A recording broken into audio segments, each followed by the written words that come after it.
Pues continuamos en este programa especial. Lo vamos a hacer con una especie como de réplica de la segunda mesa de este congreso. ¿Qué decir cuando no se sabe qué decir? Y para hablar de este tema nos acompaña Ángeles Carrasco, psicóloga de la Asociación Española contra el Cáncer de la Región de Murcia. Muy buenas. Hola, buenas. Francisco Ortuño, paciente oncológico. Muy buenas. Buenas tardes. Y María del Valle Motos, amiga de paciente de cáncer. Muy buenas. Tardes, sí. Bueno, y por supuesto también tenemos al que ha sido el moderador de la mesa, el que está dinamizando todo este congreso, a Fran Saez. Muy buenas. ¿Qué tal? ¿Cómo estamos? Un placer. Que no se ha quitado ni el micro de solapa porque la actividad es frenética. No, porque mientras estáis haciendo el programa aquí con Metropolitan Radio, hay un ponente que está ahí en el escenario y en cuanto yo termine aquí me voy para allá a seguir presentando. Pues nada, vamos a entrar entonces ya en materia, aunque con la pregunta que da título a esta mesa, yo creo que pocas más preguntas se pueden hacer. ¿Qué decir cuando no se sabe qué decir? Vamos a empezar desde la perspectiva del paciente oncológico, porque supongo que ese primer momento en el que a alguien se lo tienes que decir, ¿cómo es? ¿Cómo se elabora? ¿Cómo se mentaliza uno? Bueno, a ver, depende de a quién se lo tengas que decir. En mi caso fue distinto, como lo hice con mi pareja, como lo hice con los amigos. Esta mañana comentábamos que, bueno, mi pareja fue la primera persona en comentarle mi diagnóstico de cáncer. En mi caso el diagnóstico no era nada esperanzador y, bueno, de comunicárselo fue un shock y lágrimas. Sin embargo, cuando se lo comuniqué a los amigos ya lo tenía un poquito más elaborado todo y organizamos una comida y comenté pues el diagnóstico que me habían dado de cáncer. Cada uno ayer tengo suerte de tener muy buenos amigos, cada uno lo vivió a su manera y de una manera muy natural, la verdad. Algo que aprendo mucho con este proceso es a vivir las cosas de verdad, y es lo que siempre digo, no es tanto lo que se dice ni cómo se dice, sino desde dónde se dice, desde el corazón, ¿no? Y es lo que yo estoy viviendo en todo este proceso con la gente que me rodea. Uh-huh. Y Valle, tú como amiga, ¿cómo recibes esa noticia? Y sobre todo, claro, en ese momento, ¿qué dices cuando no sabes qué decir? Pues la noticia la recibes, se para un poquito el mundo en ese momento. Entonces tienes tiempo de procesar cuál va a ser el siguiente movimiento, como en el ajedrez, y te descoloca bastante. Entonces, si sabes lo que decir, dilo, y si no, toca. ¿Sabes lo que te digo? Pon una mano encima de una mano, da un abrazo o di simplemente, como Fran también apuntaba, pues estoy aquí, no sé qué decir, pero aquí me tiene. Sí. Ángeles, como psicóloga, ¿hay una forma, entiéndase, correcta o óptima de decir o de afrontar esta situación? La manera, digamos, de contar. El paciente, bueno, la comunicación del paciente está muy en función de, como decíais antes, no sé si Paco o Valle, de la persona con la que se está comunicando, de la relación que tiene con esa persona y de qué es lo que quiere transmitir. El caso del familiar muchas veces es más difícil porque no tiene claro si tiene que transmitir ánimo, si tiene que transmitir esto no es nada, si tiene que transmitir lo siento mucho.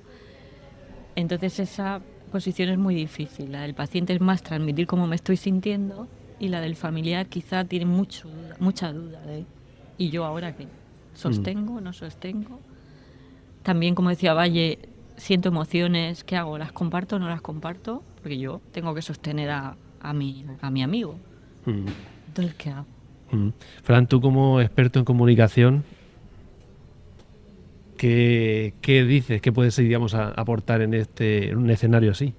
Bueno, fíjate que casi que la clave la han dado ellos también durante la exposición esta mañana y que al final, y lo que decía Valle ahora, que es más estar que tener la necesidad o la inquietud de querer decir algo y decirlo ya, y la prisa no se lleva bien, ¿no? Al final, y lo que hablábamos con Paco, que es tu entorno más cercano, son tus amigos, es tu familia, decía él, depende a quién se lo cuentes. Pues al cajero del supermercado, pues se lo contarás de una forma, sé que se lo cuentas, y a veces con tu amigo del alma o tu amiga del alma no hacen falta palabras.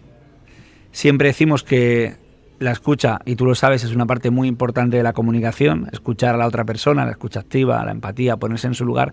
Claro, aquí se crea una relación también, imagino, porque Paco no querría con esa información hacerle mucho daño a sus amigos y a sus amigas porque sabe que lo van a pasar mal. O sea, que hay como un dolor mutuo, también hay que se va retroalimentando de a ver qué tal, no los quiero agobiar, a ver cómo se lo cuento, cómo se lo digo, pero al final, naturalidad y estar ahí. Luego sí, lógicamente, pues dentro de la comunicación hay una serie de cosas que podemos fallar todos. Valle, tú lo decías, ¿no? Afronté un proceso oncológico, creo que de tu hermana decías, ¿no? De una forma, y aprendí unos errores que luego con Paco pues no he cometido a lo mejor, y luego pues evitar, o sea, lo que no hay que buscar es rellenar un espacio rápido y ya, no hay que empezar a decir pues tú sí puedes, valiente, lucha, ya verás, tal, esto no, porque no le hace ningún bien, ¿vale? Y a partir de ahí ese espacio, y me ha gustado mucho lo de tocar una mano con una mano, es que ha sido precioso. Sí.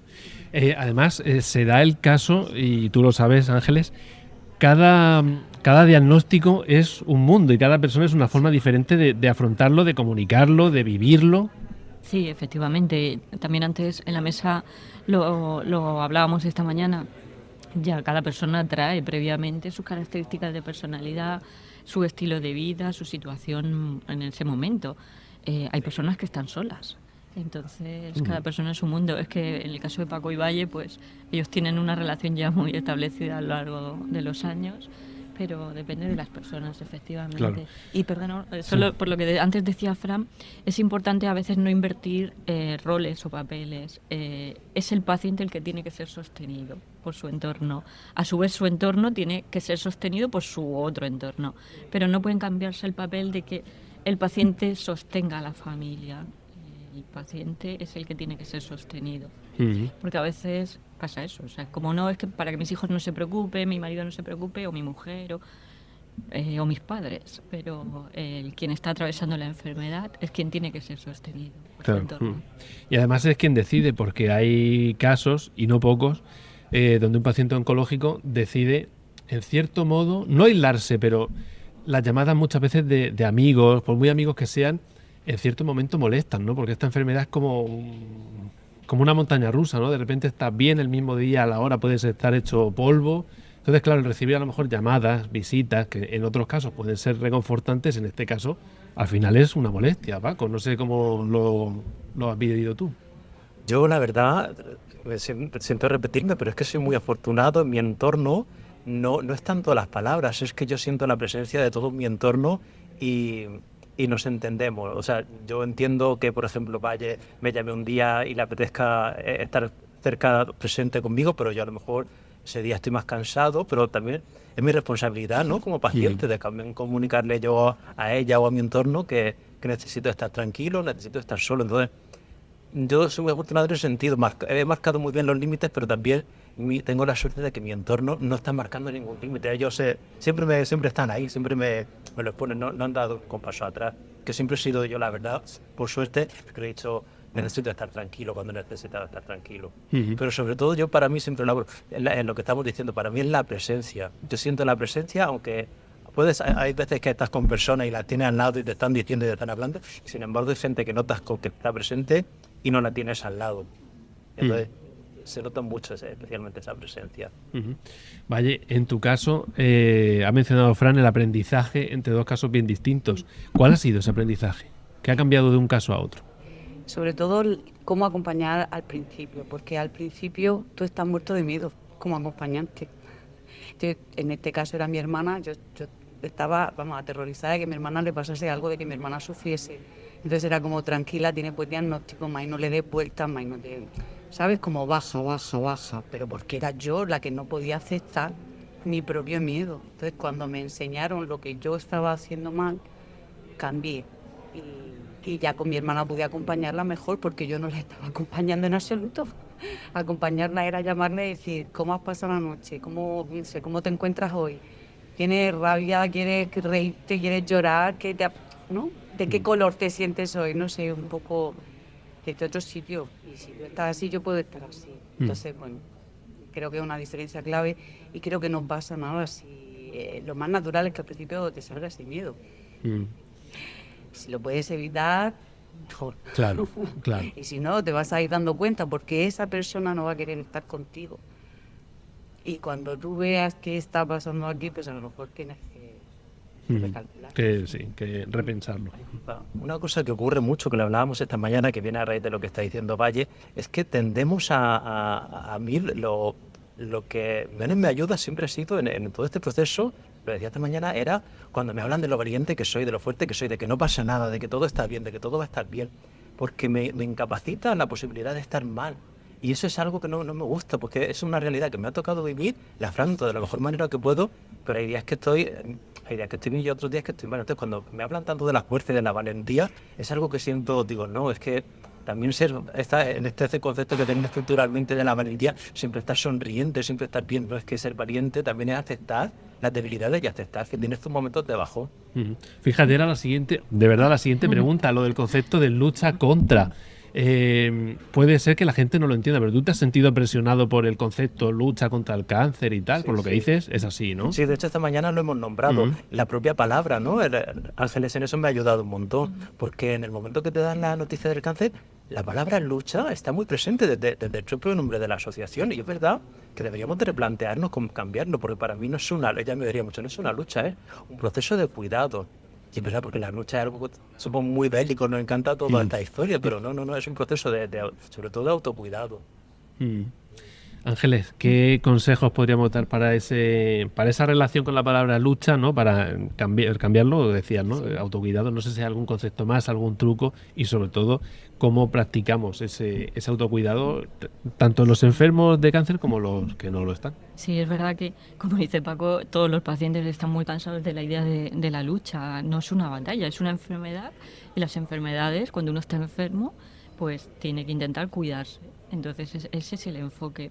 A ver, el paciente oncológico está sometido a tratamientos que desgastan mucho y que está muy cansado.